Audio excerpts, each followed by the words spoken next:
També ens acompanya l'Àngels Fígols, dona de Llorenç Soldevila, i el Roger Soldevila, el seu fill. D'acord? Doncs ara ja llegirem la glossa Llorenç. Es pot començar. Endavant, Olga. Titulat Un savi en ruta. En memòria de Llorenç Soldevila i Balart, ens ha deixat el desembre del 2022. Llorenç Soldevila i Balart, monistrol del Bages 1950, va ser un gran docent, professor de la Universitat de Vic. És l'autor de la Geografia literària dels Països Catalans, obra monumental que comprèn 10 volums. Parlo en present perquè sempre el tenim present.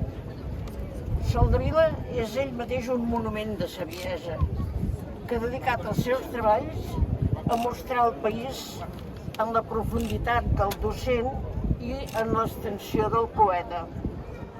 Ens descriu la seva vocació de desenterrar els vestigis dels nostres orígens i en la pràctica lligar geografia, art, història, folklore i literatura.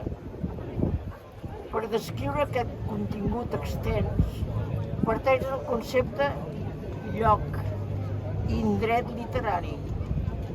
Llocs geogràfics on van néixer i viure autors, però també llocs geogràfics descrits per autors diversos en les seves obres. El paisatge, en Llorenç Soldevila, es converteix en recerca i descobriment de les generacions d'escriptors que el van fer immortal. Amb la fotografia i la lletra es reforça així tota la construcció per tornar-la eterna. L'autor ha donat consistència escrita al país i n'ha fet camins d'intel·ligència per on poder transitar. Aquestes són les rutes que estem fent. Descobrim matèria i esperit des dels poblats ibers i romans i les inoblidables esglésies dels Pirineus fins a les ciutats modernes limitades pels seus skylines. Soldevila té la paraula, en majúscula, en tots sentits. La té, però la vol compartir amb els escriptors. D'aquesta manera, el lloc, l'indret primer, té una veu pròpia que el descriu i l'acompanya. A les mans de Llorenç Soldevila, la pedra es torna lletra. L'obra prèvia, la recerca, els materials, es van alçant a mesura que l'autor els dona veu.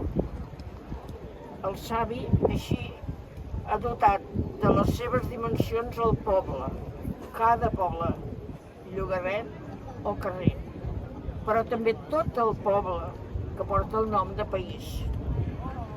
Gràcies, Llorenç, per haver-nos volgut iniciar en els camins per tu descoberts. Gràcies per la teva entusiasta col·laboració. Gràcies a la teva companyia. El teu record sempre caminarà amb nosaltres.